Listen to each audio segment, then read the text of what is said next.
Flight 6178 had just taken off from Zhukovsky airport in Moscow when the emergency happened. The Ural Airlines early morning flight from Moscow to Simferopol in Crimea hit a flock of seagulls. Birds were sucked into both engines, disabling them. As the pilots of the Airbus A321 lost power and height, they had no choice but to glide towards a crash landing. The airliner came down in a cornfield, a kilometre from the runway. The pilot gave instructions to passengers how to evacuate. The 233 passengers and crew on board escaped, shaken but all alive. We are lucky that we landed in the field. God forbid we had landed somewhere else. The flight attendants immediately opened emergency exits and inflated the evacuation slide, and everyone started helping each other. Many were running away barefoot, but everyone is alive.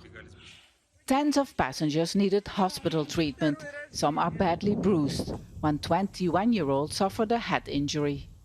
Although its fuel tanks were full, there was no fire during the landing, and the pilots didn't deploy the landing gear to ensure a softer landing to minimize the impact. Aviation experts say the crash has similarities with the so-called miracle on the Hudson in New York 10 years ago. The airplane got very badly bent, but nobody got hurt. And I hope that future events will be like that. Yes, it's just a matter of chance. There are lots of birds in the sky.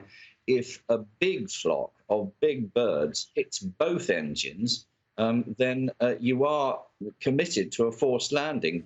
Thursday's crash in Russia follows another one in May, when 41 people died in an onboard fire at another Moscow airport.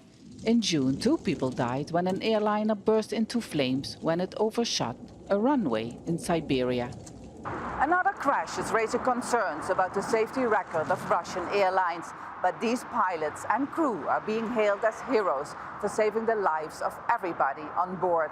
A criminal investigation now has to provide answers to what exactly has happened, and if a dump site that attracts scavenging birds near this new airport has something to do with it. Vaessen, Al Jazeera, Moscow.